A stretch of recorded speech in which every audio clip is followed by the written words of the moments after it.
Mesdames, Messieurs, bonjour. Heureux de vous savoir une fois encore au rendez-vous de votre émission débat 100% Bénin. Patrice Talon, probable candidat à sa propre succession en 2021. La question qui se pose à juste titre, mais dans une approche énigmatique depuis le fameux j'aviserai du chef d'État béninois, a désormais un type de répondant.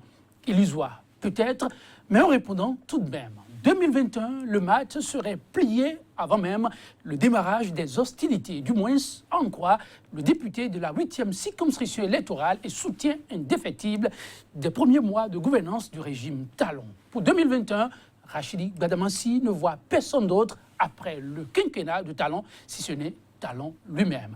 Mais pourquoi cette annonce maintenant, en une période où l'heure n'est véritablement pas aux joutes électorales? Pourquoi cette fixation sur 2021 et au-delà, quand on sait qu'avant cette échéance, il y a les législatives, les communales et locales qui ne comptent pas pour rien? L'élu du peuple jouerait-il juste à pêcher en eau trouble ou à communiquer un agenda caché pour lequel on voudrait bien une adhésion populaire? Mesdames, Messieurs, pour nombre d'observateurs, ce qui apparaît juste comme une plaisanterie pourrait avoir des portées inimaginables. Lesquelles? 100% Bénin, le numéro du jour, faudrait s'adonner à l'exercice autour du thème Patrice Talon, potentiel candidat en 2021. Une machination politique ou un appel de pied tacite du chef d'État en personne. Un acteur politique, un ancien professeur d'université qui poursuit désormais son bonhomme de chemin dans la Siraille sur ce plateau pour nous accompagner. Difficile de deviner qui c'est, n'est-ce pas? Victor Topanoue est son nom. Professeur d'université et fut ancien garde des Sceaux. Victor Topanoue, bonjour. Bonjour. Merci pour la disponibilité, en dépit de l'agenda très chargé. C'est un plaisir toujours renouvelé que d'être avec vous. Merci. En face de vous, pour l'instant débat, Donclam Abalo, journaliste. Il est le directeur de Radio Soleil FM au Bénin. Donclam Abalo, bonjour. Bonjour Joël, bonjour à tous les téléspectateurs de SICA que je retrouve avec un immense bonheur. Bonheur également d'être sur le même plateau que le professeur Topanoue. Sachez que c'est un plaisir renouvelé chaque fois de vous savoir disponible pour nous accompagner. Avec votre permission, chers invités, nous allons faire rapidement un tour à la régie, puis on se retrouve pour l'instant débat proprement dit.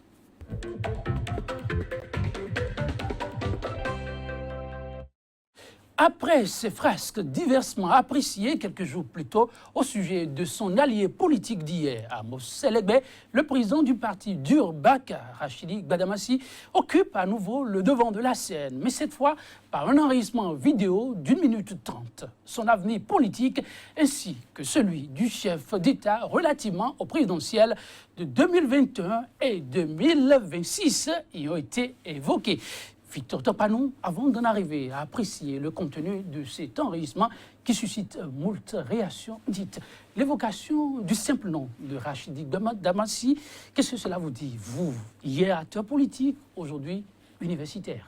Écoutez, pas grand-chose, sinon qu'un peu produit du système que nous avons mis en place depuis 1990 et qui, malheureusement, ne fait pas beaucoup de place aux meilleurs, qui fait beaucoup plus de place aux médiocres. Voilà, je pense qu'il faut le prendre comme ça. Donc, c'est le produit de notre système.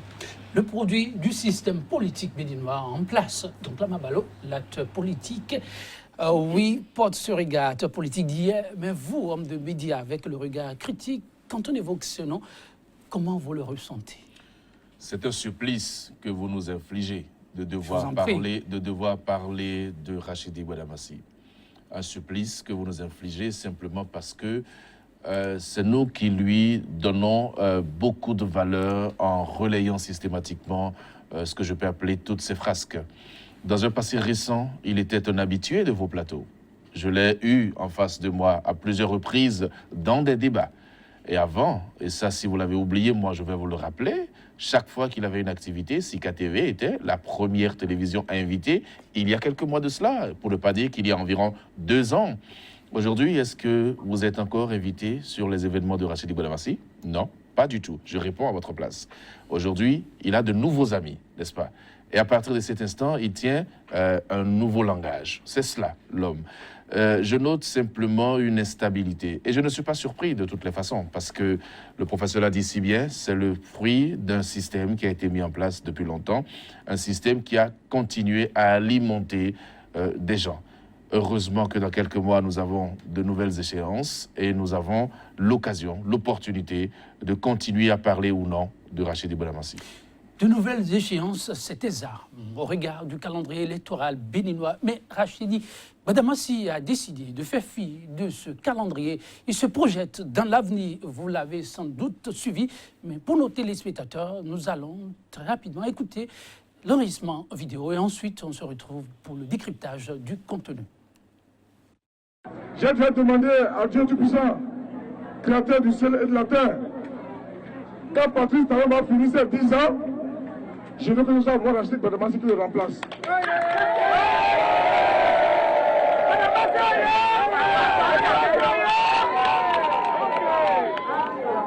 J'ai déjà fait plus de 15 ans au Parlement. J'ai déjà fait plus de 15 ans au Parlement. Président de l'Association nationale des communes du Bénin, vice-président mondial des maires. Ce qui me reste maintenant, si Patrice Talon finit ses 10 ans, Rachidi Boudamassi sera le parti de pouvoir. Et ça va se réaliser par la grâce de Dieu Tout-Puissant, parce que c'est Dieu qui fait le chef. C'est ce que j'ai demandé. À Porto-Novo, le jour où je saluais le président à Porto-Novo, et je lui serrai la main, j'ai dit, monsieur le président, je prie Dieu que tu fasses 10 ans. Après tes 10 ans, c'est à moi que tu vas passer la main. C'est moi qui ai dirigé le Bénin. Donc, moi je n'ai pas plus de législative. Je n'ai pas plus de législative. Je vois loin. Je veux diriger le Bénin. C'est ça mon ambition. Je veux diriger le Bénin. Et ça va, si peut à Dieu, ça va se réaliser. Et le jour où je vais diriger le Bénin, le jour où j'ai la chance de diriger le Bénin, je pense, on ne parlera plus du Bénin pauvre. Le jour où je vais diriger le Bénin, je pense, on ne parlera plus du Bénin pauvre. Ça, c'est sur cette phrase que Rachidi Boudamassi a terminé son intervention. Je vais demander d'abord une réaction vive au professeur d'université. Le contenu dans son ensemble. Oui, dans son ensemble, je constate qu'il y a 3 parties dans sa déclaration. La première, c'est l'annonce des 10 ans du président Talon. Pour lui, c'est fait. La deuxième, c'est sa candidature probable à lui-même. Et la troisième, c'est le bilan anticipé des 10 ans, puisqu'il part de l'idée que quand lui sera président, on ne parlera plus du Bénin pauvre. Donc il fait le pari que même sous les 2 mandats de son ami, qu'il soutient aujourd'hui, pour lequel il annonce déjà un 2e mandat acquis, on continuera de parler de Bénin pauvre. Bon. À partir de ce moment-là, je pense que si on reprend section par section, c'est ce que je vous disais, le fil conducteur de ma pensée, c'est que M. Boudamassi ne fait rien d'autre que perpétuer un système que nous avons mis en place depuis 1990. Je n'aurai pas des mots très durs vis-à-vis de lui, un peu comme l'a fait tout à l'heure mon ami Abalo, simplement par respect pour les institutions de la République. Ce monsieur est un représentant du peuple, c'est un député. La question, c'est de savoir comment ça se fait qu'il est député. Et à partir de là, je réponds que c'est le système qui permet à des gens comme ça d'être députés. Dans ces conditions-là, je prends acte qu'il est un institutionnel de la République et je pars de l'idée que malheureusement, si on continue avec ce système qui est en place, on ne pourra que faire la part belle à ceux qui sont médiocres au détriment de ceux qui sont les meilleurs. Deuxièmement, pour ce qui concerne sa gestion lui-même, encore que je pourrais dire une deuxième chose déjà sur la candidature probable pour un renouvellement de son mandat du président Talon, ce serait quand même une première. De voir quelqu'un, un président de la République, qui pendant sa campagne a passé tout le temps à dire qu'il veut le mandat unique, qui est même allé beaucoup plus loin que ses prédécesseurs dans le processus de révision, puisque pour la première fois, il y a eu un projet de loi qui a été voté, ne serait-ce que pour son acceptabilité, ce qu'on n'a pas eu sous les mandats précédents. Et tout au long du débat, il a rappelé sa volonté de ne faire qu'un mandat. Je rappelle aussi, au passage, que durant son mandat, son discours d'investiture à Porto Novo, il a réaffirmé cette volonté-là. Et au cours d'un débat à la télévision nationale, jumelé, me semble-t-il, avec Canal 3 et Gulf TV, le 1er août 2016, il a rappelé, le journaliste André Dossa était même beaucoup plus précis, il lui a demandé, mais dans l'hypothèse où votre réforme échouerait, est-ce que vous ferez quand même le mandat unique? Et il a dit oui, que pour montrer l'exemplarité du modèle à ses compatriotes, il se l'appliquera quoi qu'il arrive. Mais après tout ça, il a dit, j'aviserai. Justement, j'ai eu le sentiment, à titre personnel, que le j'aviserai était une manifestation d'une grosse déception, pour ne pas parler de colère, à la suite de son échec à l'Assemblée nationale. Et que probablement, une fois la colère passée, il se rendra compte qu'il avait fait une erreur en parlant d'aviser, et que d'ici là, il reviendra à ses premiers engagements. Mais ce n'est pas extraordinaire. C'est pas extraordinaire. Il venait à manquer à ses engagements. Je pense que le peuple lui rappellera. Et de ce point de vue-là, il aura beaucoup de mal à convaincre l'opinion de ce qu'il doit rempiler. Et je ne suis pas sûr que les seules sorties de quelqu'un comme Gbadamassi suffiraient à retourner l'opinion en sa faveur. Donc ça, c'est pour ce qui concerne le renouvellement éventuel du mandat. Mais l'idée qui consiste à entendre Gbadamassi annoncer comme ça que c'est lui qui va être président. Mais là encore, une fois de plus, il le dit parce qu'il connaît le système politique dans lequel il évolue. Il sait comment on fait pour gagner une élection. Et malheureusement, il suffit juste de donner le sentiment à certaines personnes qu'on a de l'argent pour pouvoir gagner les élections. Et quand vous avez de l'argent, vous avez le sentiment que vous pouvez acheter tout le monde, y compris les institutions en charge d'organiser les élections. Donc, en disant tout ça, il se dit, je peux aussi, il suffit qu'à partir de demain, je fasse admettre dans l'opinion publique que j'ai de l'argent. Et c'est ce que je dis souvent aux amis, si vous voulez gagner une élection au Bénin, il suffit simplement quelques mois avant ou quelques années avant de donner le sentiment dans la presse ou dans l'opinion que vous vous êtes enrichi quelque part. Et à partir de ce moment, on dit, ah, il a eu de l'argent. Donc, on peut le prendre. Le facteur richesse personnelle est devenu fort malheureusement un facteur surdéterminant dans les victoires électorales dans notre pays. Et donc, Gbadamassi, le sachant très bien, se dit probablement, si à partir de 2022, par là, je commence par faire croire que j'ai gagné la loterie quelque part, qu'il suffirait simplement de ramener 10% de ma fortune personnelle au Bénin pour que le Bénin se développe, ainsi qu'on nous l'a fait croire pour un certain candidat, effectivement, l'opinion peut changer en sa faveur. Donc, Amabalo, votre réaction d'ensemble? J'ai écouté le professeur Topano. Professeur, je suis d'accord avec vous, mais je ne peux pas être aussi méthodique et raffiné que vous. Je ne peux pas. Je préfère dire les choses telles que je les ressens. Lorsque vous avez en face de vous quelqu'un qui dit les choses telles qu'il les ressent lui, vous lui répondez tel que vous ressentez les mêmes choses. Et je ressens les propos de l'honorable Rachidi Gbadamassi comme une insulte au peuple, et même une insulte à l'intelligence. C'est pour ça que je suis bien obligé de dire que le supplice a continué pour moi lorsque je suivais, n'est-ce pas, ces éléments.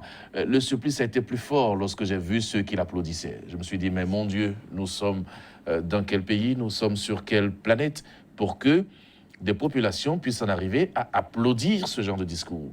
Et c'est là où je suis d'accord avec vous, que c'est un système qui est mis en place et que tant qu'on continuera à alimenter ce système-là, les populations n'y verront que du feu, pour moi. Alors, pour être plus proche de la réalité, Rachidi Gbadamassi a peut-être le droit d'être candidat en 2026 déjà. Oui. S'il en a l'âge et s'il remplit les conditions constitutionnelles, si les médecins, le corps médical avise et l'autorise à se présenter, donc il en a totalement le droit. Et puis, sur ça, je ne ferai pas de débat, parce que je suis très respectueux des textes. Le peuple avisera en 2026. Mais sur la volonté du président Talon de faire 10 ans, en dehors du fait qu'il ne respectera pas sa promesse s'il arrivait à prendre pareille décision, c'est qu'en réalité, la Constitution à l'État en l'état, lui permet de faire 2 mandats. Moi, personnellement, je n'ai jamais compris cette affaire de mandat unique, personnellement. Et lorsque vous suivez le raisonnement du président de la République, vous vous rendez compte que, en réalité, il pensait faire ce mandat unique pour régler certaines choses, pour faire passer une constitution qui arrive à le mettre à l'abri de certaines poursuites. Et maintenant qu'il n'a pas pu le faire, il pense aviser, n'est-ce pas? Nous sommes là. Mais moi, pour ma position de journaliste, comme je le dis, j'observe ce genre de choses comme un refus, n'est-ce pas, d'avancer. Je ne pense pas qu'un pays puisse se développer avec une classe politique. Heureusement que le professeur, pour le moment, est sorti de la politique. Je ne pense pas qu'une classe politique puisse, enfin un pays puisse avancer, puisse se développer avec une classe politique instable. Instable. Je suis d'accord qu'on ait une vision, mais il faut rester collé à ce qu'on a dit. Mais la parole donnée est importante pour moi. Et quand vous dirigez une masse populaire, que vous n'avez pas de parole, mais vous ne pouvez pas conduire cette masse vers le développement. Mais lorsque vous constatez que cette masse est en harmonie presque avec vous... Non, en harmonie, par rapport à quoi? Vous tenez cette masse par rapport à quoi? Et c'est ce que le professeur disait. Mais on tient le peuple par rapport à la pitance quotidienne. Et j'ai le sentiment que ceux qui nous dirigent actuellement, exprès, continuent à maintenir le peuple dans une paupérisation avancée, une nouvelle colonisation, pour qu'à l'approche des élections, on puisse redistribuer la richesse publique, et ce même peuple, malheureusement, va oublier tout le passé.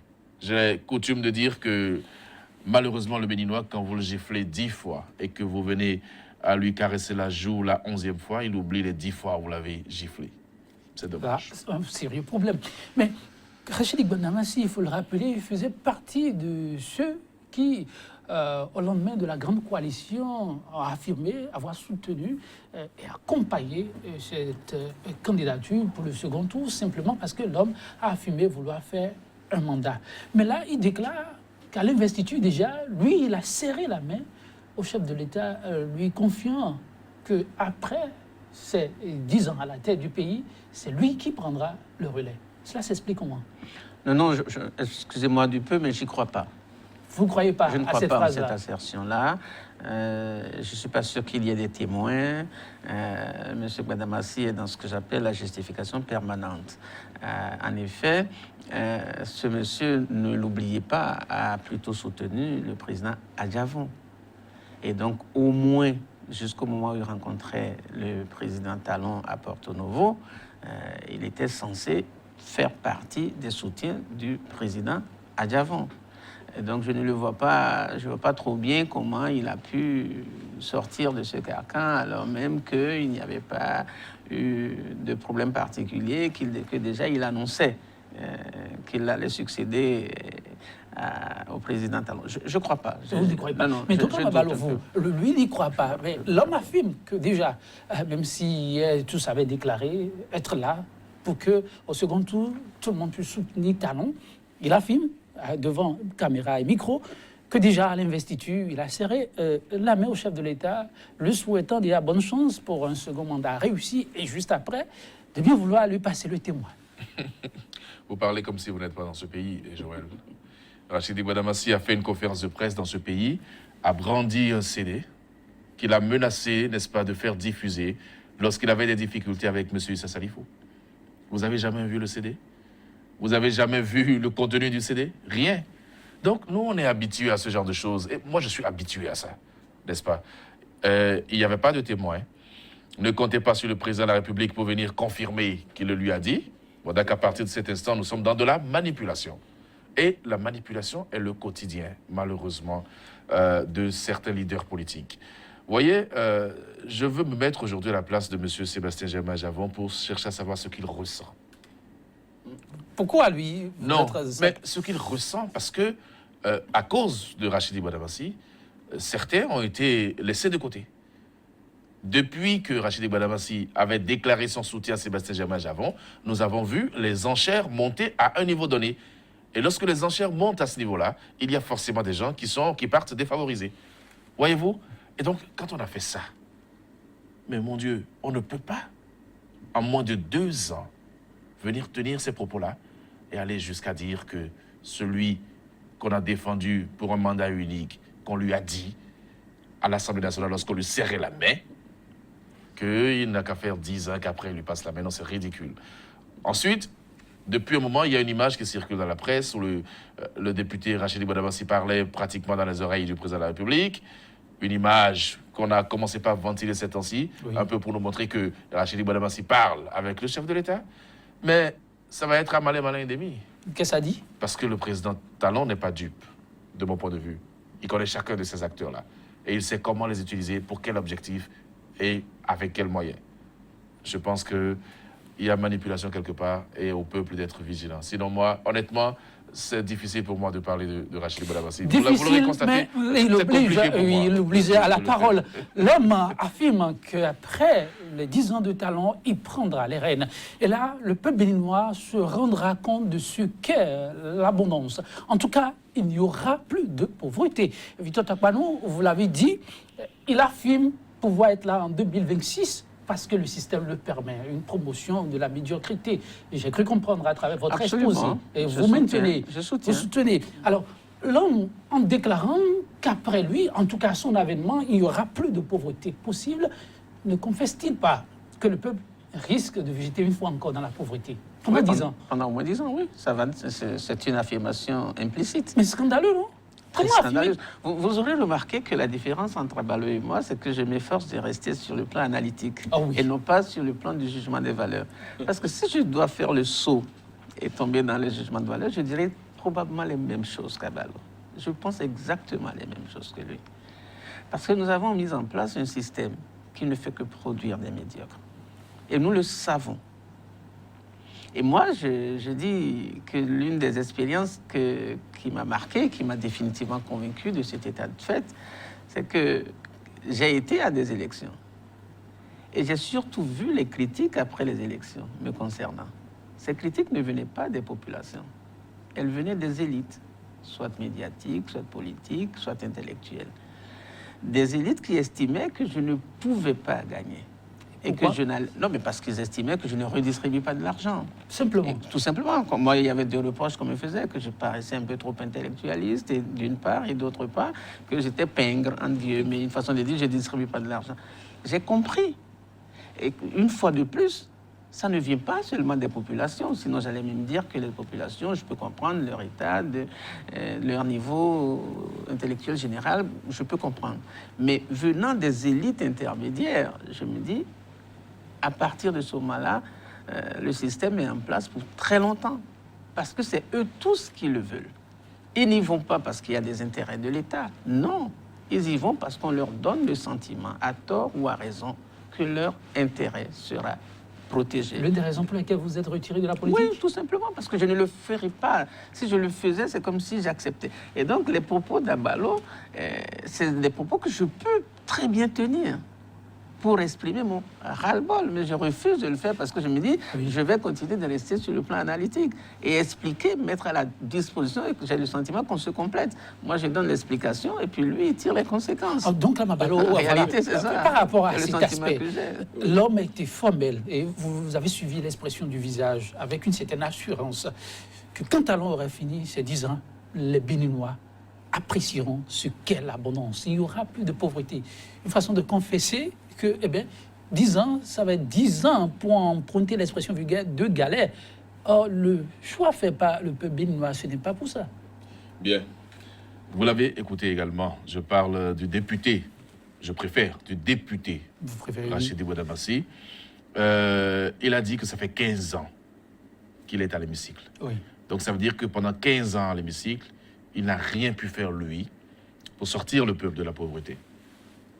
Vous avez vu mon raisonnement? Quand il dit 15 ans à l'Assemblée nationale, ça veut dire que bien avant, il était déjà dans la classe politique. Donc, il a plus de 2 décennies de pratique politique. Ça n'a pas amené le peuple à sortir de la pauvreté. Donc, il est comptable de l'état de pauvreté actuel des Béninois. Vous voyez? Et maintenant, il pense que c'est quand il va devenir président de la République qu'il va sortir le peuple de la pauvreté. Je le lui souhaite ardemment.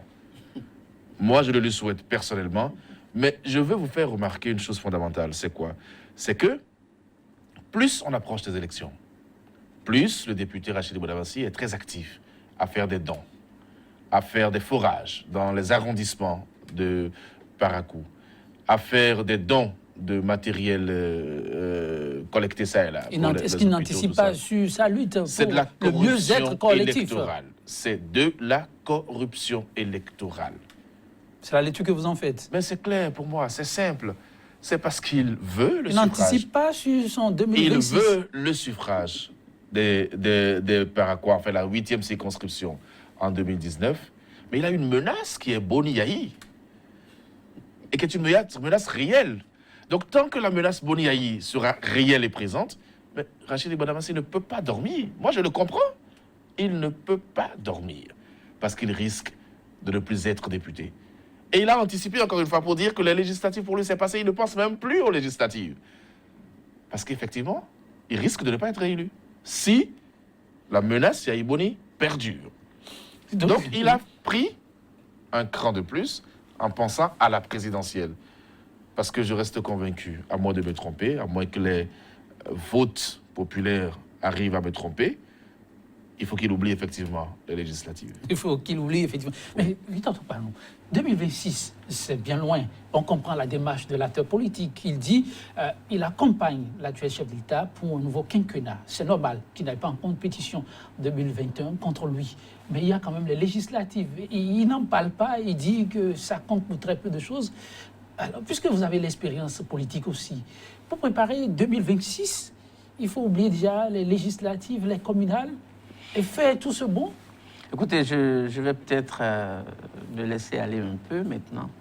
Donc, je pense que pour être sérieux, cette déclaration de sa candidature pour 2021 26 oui. est ridicule. Et ça n'était pas du tout son intention. Il a prêché le faux pour le vrai. En réalité, le seul message politique que Badamassi voulait faire passer, c'était l'idée du renouvellement du mandat de Patrice Talon. Seulement. C'était le seul. C'était absolument le seul message politique. Et il faut donc se demander pourquoi c'est lui qui a été mandaté pour annoncer. Attention, vous affirmez quelque chose là. Oui, vous dites mandaté. Oui, c'est clair. Et vous le voyez en mission. Ça va de soi. Tout à l'heure, Abalo parlait d'une certaine photo qui circule de plus en plus dans la presse. C'est fait à dessein. C'est fait à dessein, c'est pour dire, voilà, quand vous m'avez vu sur l'image, le président Talon en train de me parler aux oreilles, c'est ça qu'il me disait déjà. En fait, c'est tout. En réalité, il faut se demander pourquoi, aujourd'hui, Badamassi décide de laisser Adjavon, qu'il a soutenu il y a moins d'un an, pour soutenir Talon. C'est ça la vraie question politique qui se pose. Et on ne peut la comprendre que dans le système politique qu'on a mis en place. C'est un individu, Badamassi. Nos acteurs politiques ne sont pas des êtres collectifs. Ils sont tous des individus avec des intérêts particuliers. Et il faut maintenant identifier l'intérêt de Badamassi qui est remis en cause et qui ne peut être garanti que par le régime en place pour comprendre pourquoi il fait ça. Parce que Badamassi, comme d'ailleurs tous les acteurs. C'est pour ça que je parlais de système. Tout à l'heure, Abalo parlait de Badamassi, mais c'est valable aussi pour la plupart des autres acteurs. Badamassi était déjà avec Kérékou. Il est même né, entre guillemets, politiquement, sous Kérékou. Il a eu les mêmes justifications pour retourner vers Yahi Boni. Premier, deuxième mandat. Aujourd'hui, il tient le même discours pour aller vers Talon. Premier et éventuellement deuxième mandat. Donc, c'est pareil. Tous ceux qui, aujourd'hui, c'est pour ça que je parle du système, je reviendrai fréquemment là-dessus.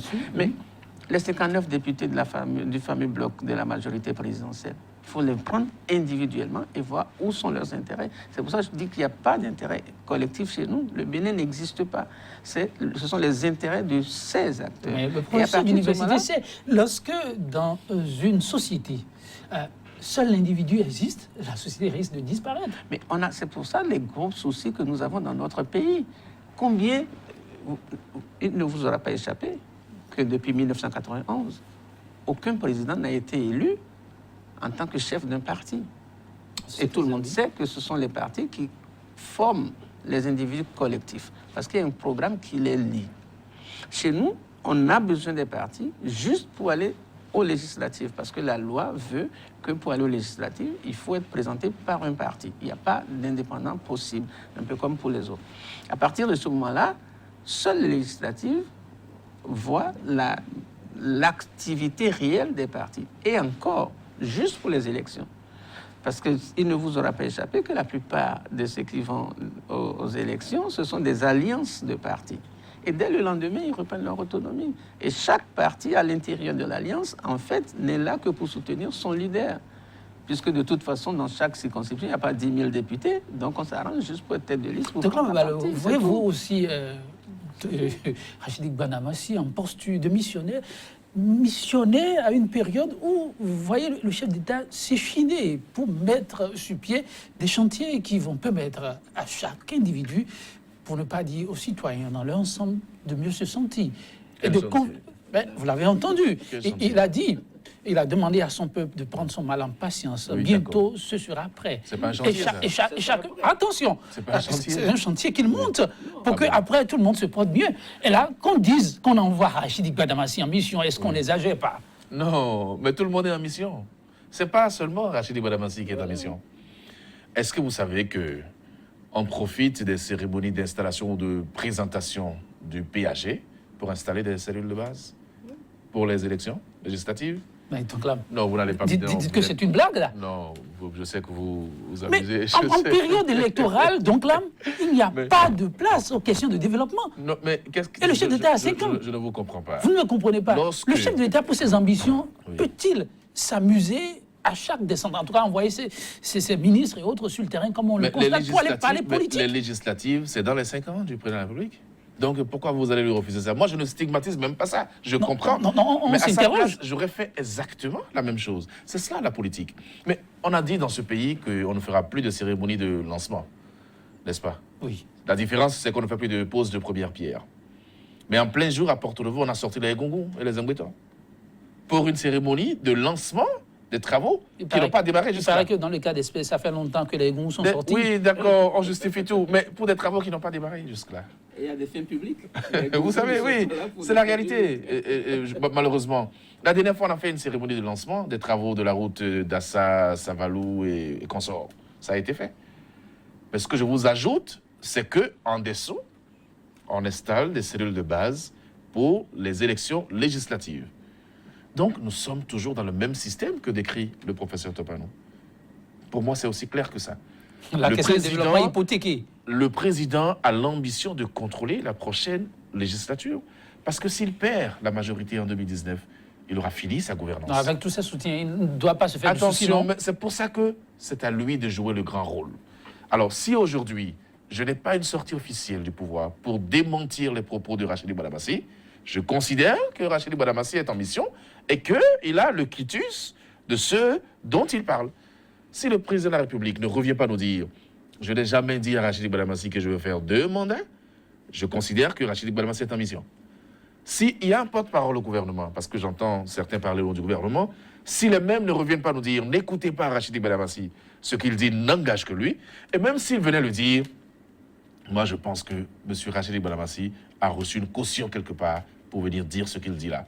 Alors, je ne vais pas passer toute l'émission à m'accrocher à Rachidi Gbanamassi et à le stigmatiser. Non. Quand j'ai dit tout ça, oui, je vais finir par dire que je le comprends. Je le comprends parce que la bataille est rude. Je ne sais pas ce que fera Rachidi Gbanamassi en dehors de l'hémicycle, après y avoir passé 15 ans. Il n'est pas commerçant que je sache. Je ne connais pas ses qualifications professionnelles. Je ne sais pas ce qu'il pourra faire d'autre. Ben, il a dit qu'il est professeur d'université. Non. C'est une blague. C'est une blague. Nous avons un professeur d'université qui est avec nous. Mais ça ne se cache pas, ce genre de choses. Merci donc, pour la précision alors. Je comprends sa lutte. Il a besoin d'aller à l'Assemblée, sinon il est un homme mort. Je ne dis pas mort physiquement, mais il n'aura pas d'activité. Donc, son combat pourrait se justifier par rapport à ça. Mais en dehors de ça, le reste est répréhensible. Le reste est dommage. Victor Topano, la relève. Donc là, Mavalo précise qu'il a besoin d'aller à l'Assemblée nationale. S'il est porteur vraiment de message, il aura passé le message, mais comme on dit souvent, celui qui est au feu doit pouvoir savoir se laper le doigt. Il a visiblement aussi passé un message le concernant. Il dit les législatives, bon, je n'y pense plus, et c'est 2026. Est-ce une façon de dire c'est un acquis ou bon, déjà annoncé que ce n'est pas évident que je revienne? Et si je ne reviens pas, comprenez que c'est que je ne l'ai pas voulu. Non, c'est pas ça. C'est une façon d'annoncer que j'ai des difficultés dans ma circonscription électorale. Qu'on lui vole au second? Voilà. Pas forcément, mais préparer l'opinion à l'idée que celui qui risque de me challenger dans ma circonscription et dont Abalo a donné tout à l'heure le nom, je ne savais pas qu'il était dans le secret, mais effectivement, si par extraordinaire, il se retrouvait face à Boni Yayi ou une liste de Boni Yayi qui décide de s'engager, je ne vois pas comment il peut gagner. Gbadamassi n'a jamais été élu que parce qu'il soutenait les régimes en place. Ah, il soutient un régime, raison Oui. de plus. Oui, je suis Ce d'accord. régime Oui, oui. peut l'aider à Mais s'en c'est la sortir, non? première fois Oui. qu'il risque d'avoir affaire à lui un ancien mentor. C'est-à-dire qu'il a été élu sous le mandat de Yahi, que donc il a bénéficié du soutien de Yahi Boni, et qu'aujourd'hui Yahi Boni décide d'aller contre lui. Il n'a jamais eu ça par le passé. Et donc, je pense qu'il anticipe déjà les difficultés. Et je pense que c'est parce qu'il anticipe les difficultés d'ailleurs qu'il fait ses sorties, dont Abalo vient de parler tout à l'heure. Et donc, forcément, il y a un problème. Mais moi, au-delà de Gbadamassi, ce que je veux dire qui est un peu regrettable, c'est que finalement, on a assisté à, l'enterrement première classe de la rupture.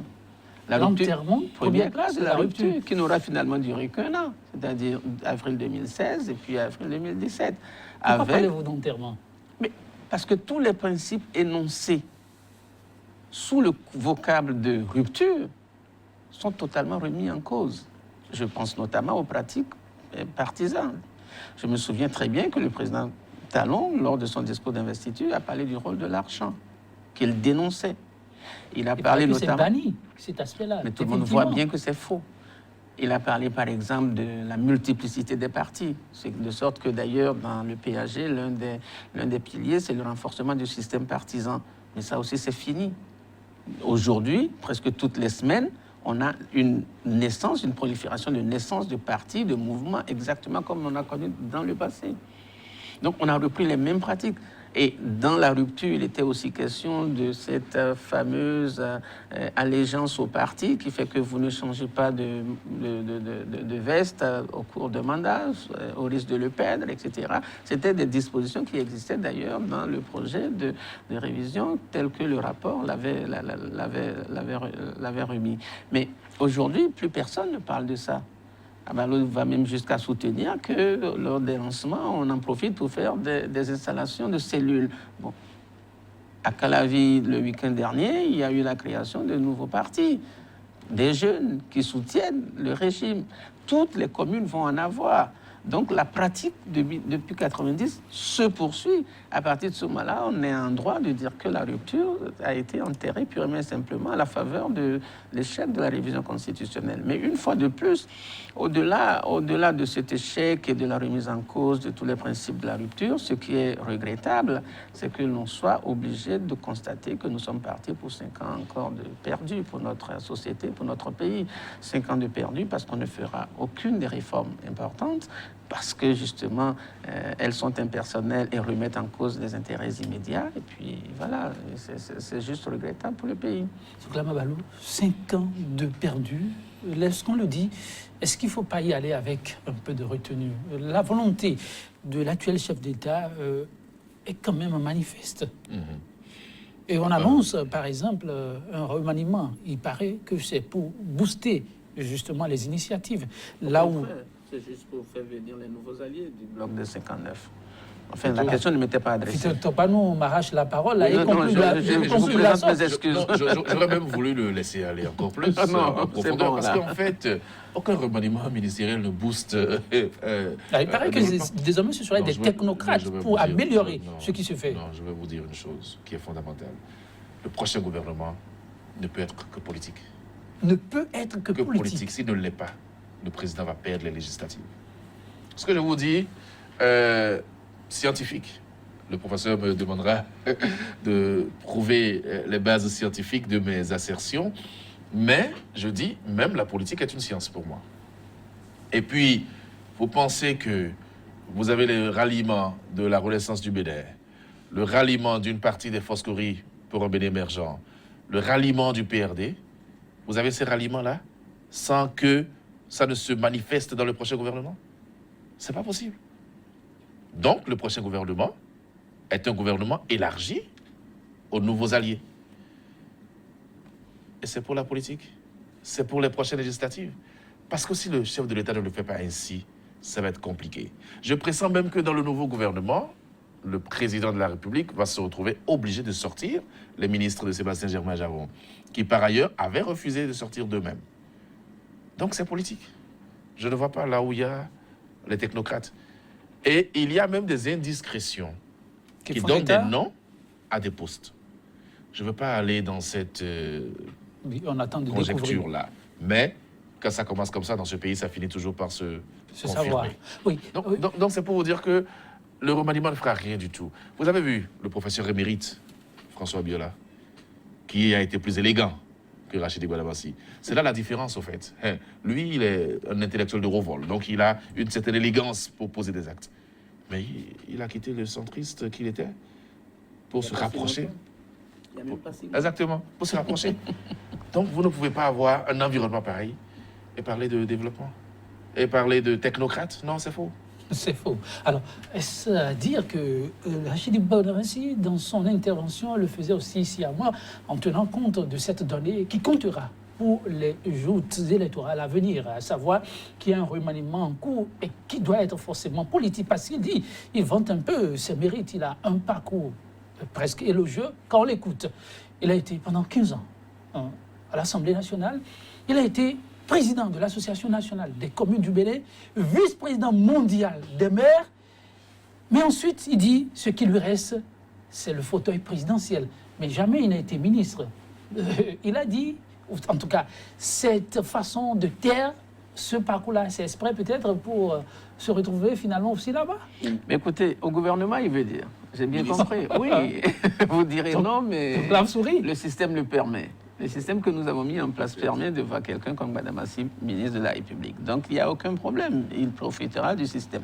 C'est peut-être aussi une façon de mettre la pression sur le pouvoir en place, en disant, bon, je te garantis que je te soutiens pendant 10 ans. La seule chose que je te demande en retour, c'est de m'envoyer au gouvernement, étant entendu que j'ai des difficultés sur le terrain et que je crains finalement de ne même pas pouvoir être reconduit. Voilà, ça peut être interprété de cette manière-là. Et je pense que c'est davantage cela. Maintenant, c'est vrai que je suis juste surpris de votre question. Ah bon? Parce que le président de la République n'a jamais dit qu'il voulait maintenant faire un gouvernement technocrate. Au contraire, lorsqu'il a voulu faire le premier gouvernement, celui qui est là, c'est à ce moment déjà qu'il avait annoncé qu'il ne ferait pas de gouvernement politique, qu'il ne tiendrait pas compte de l'équilibre régional, mais rien que de la compétence. Mais on a vu, il a été obligé de faire un gouvernement politique. Ce n'est pas maintenant, un an après, qu'il a des difficultés sur le terrain, qu'on va lui demander de retourner à ses premières amours. Même le premier engagement qu'il a pris oralement et publiquement, il n'a pas pu le tenir. Ce n'est pas maintenant vous allez lui demander de faire un gouvernement technocratique. Ça n'a pas de sens. Pardon, on m'annonce de l'autre côté et que le temps, un parti est venu à sa fin. Qu'avez-vous envie de dire dans ce combat qui s'annonce pour le Bénin de demain? Mais écoutez, je vous ai dit durant l'interview, enfin, disons l'émission, que c'est juste dommage pour le Bénin. Ça fait 5 ans de perdu. Nous allons encore faire de la politique ahurie. Les questions de développement passent derrière. Et il faut juste espérer que ça ne dure pas plus de 5 ans. Merci, Victor Topano, donc Lamabalo. Non, moi je vais juste souhaiter bon vent au député Rachidi Bouadamasi. Il a pu se faire élire à plusieurs reprises pendant qu'il soutenait des régimes du Septentrion. Aujourd'hui, celui qui soutient n'est pas du Septentrion, donc ça peut compter dans la balance. Il a fort à faire, n'est-ce pas, pour se faire réélire. Ensuite, appeler la jeunesse à plus de conscience et surtout à plus d'engagement politique. Maintenant que le professeur sort de la politique, il faut que d'autres y entrent. Et je souhaite à la jeunesse d'y entrer et de se battre valablement. Forcément, merci à vous donc Lamabalo, Victor Topano. Je n'ai pas encore dit que j'y rentrais. Hein, donc, merci d'y avoir ajouté parce que j'allais conclure par là. Mais c'est bon. Cette sagesse africaine, mesdames, messieurs, pour clôturer définitivement cette émission, préfère l'ami qui t'avertit de tes fautes à celui qui te loue. Mesdames, messieurs, merci. pour votre inestimable contribution à l'enrichissement aussi du débat quotidien par divers testaments envoyés au quotidien. On se retrouve demain, ce sera pour notre plateau avec la même disponibilité. Au revoir.